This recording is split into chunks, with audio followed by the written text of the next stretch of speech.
Alors, Marie-Claude, est-ce que tu peux nous parler de toi et de l'opéra? Quelle est sa place dans ta vie? Euh, Est-ce que tu as une historique par rapport à ça? Et puis, est-ce que tu as des opéras fétiches ou bien des opéras que tu n'as pas du tout aimés, mais peut-être, oui, tu peux nous en parler simplement. Alors, mon amour de l'opéra remonte à mes 18 ans. Je suis partie à Vienne, au père, dans une famille où madame chantait à l'opéra, pratiquement 5 soirs sur 7, je dirais. Et j'ai eu le privilège de pouvoir aller au Stehplatz, comme on appelle à Vienne, c'est-à-dire pour l'équivalent de 2 francs 50, voir les plus grands chefs et les plus grands solistes du monde de l'époque. En tout cas, j'ai vraiment eu le privilège d'entendre et de voir des opéras magnifiques. Je suis une grande fan de Mozart, j'adore la flûte enchantée, je pense que c'est mon opéra préféré. Et j'aime aussi beaucoup Puccini, particulièrement Bohème et Butterfly pour leur côté dramatique, pour une intensité de la musique qui exprime ce qui se passe avec une grande virtuosité qui me touche. Je crois que je n'ai jamais pu voir Butterfly jusqu'au bout sans pleurer. Alors que chaque fois que je me dis ça va aller mieux, mais non. C'est vrai en plus. Et j'ai eu le privilège de voir beaucoup d'opéras dans ma vie, parce qu'on a un opéra dans la ville où j'habite aussi. Aussi des opéras du XXe siècle, dont certains m'ont beaucoup impressionné, mais les souvenirs sont plus flous parce que c'est des opéras que j'ai vus juste une fois, dont Mose et Aaron d'Arlon Schoenberg à Vienne, où j'ai vu, je crois pour la première fois de ma vie, un opéra avec une scène tournante qui m'avait des chœurs absolument extraordinaires, qui m'avait beaucoup impressionné. J'ai aussi beaucoup apprécié certains opéras de Verdi, mais il faut vraiment que ce soit magnifiquement chanté, parce que parfois il y a des longs passages, alors si c'est pas magnifiquement chanté, c'est plus difficile à entendre, surtout quand on a eu le privilège d'entendre des grands solistes comme j'ai eu la chance d'avoir. D'accord. Oui, ben, merci. Je t'en prie.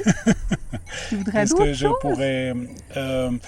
donc, est-ce que, oui, par rapport aux mises en scène, tu as fait allusion à cette scène tournante. Mais en général, est-ce que tu préfères des mises en scène sobres? Est-ce que tu as vécu toutes sortes de mises en scène? Quelle est ton expérience de ces mises en scène plus ou moins modernes? Alors j'ai vu des mises en scène magnifiques, dont plusieurs de Jean-Pierre Ponel, qui était vraiment un metteur en scène exceptionnel. Le plus bel opéra que j'ai vu, c'est à Vienne, un Eugène Onegin, que j'ai malheureusement vu qu'une fois, parce qu'ils ont changé après la mise en scène. Certains opéras ont toujours les mêmes mises en scène, comme par exemple Bohème, qui est depuis 50 ans mis en scène par Zeffirelli, et maintenant cette mise en scène est protégée pour l'opéra. Ils vont la conserver. Je sais qu'il y a la même à Vienne et à New York. C'est des mises en scène qui ont été reprises, mais pour moi, au niveau...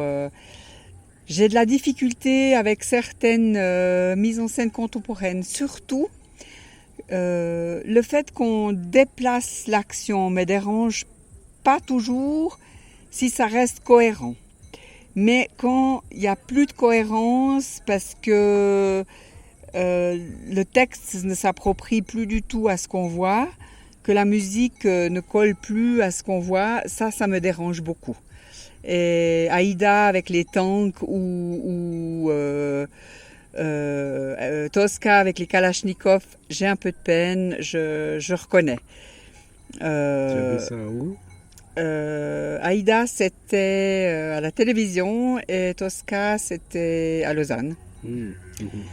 Mais voilà, parfois, il faudrait aller vraiment aux présentations des metteurs en scène pour mieux comprendre leur intention.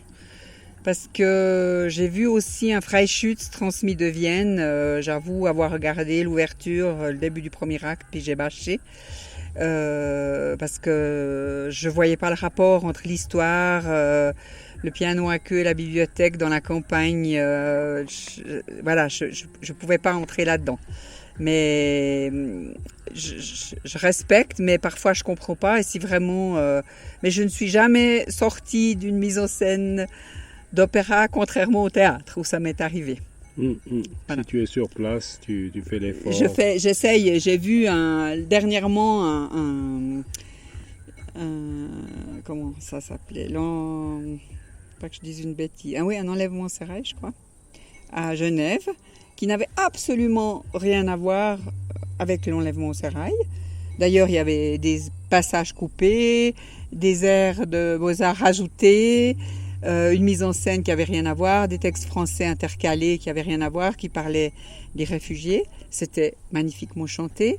Le spectacle était intéressant, mais n'aurait jamais dû s'appeler, alors qu'on dise spectacle d'après la musique dans l'enlèvement au sérail, sur les réfugiés, mais pas l'enlèvement au sérail. Ça n'avait rien à voir avec l'enlèvement au sérail, mais c'était un beau spectacle quand même en lui-même, mais qui pour moi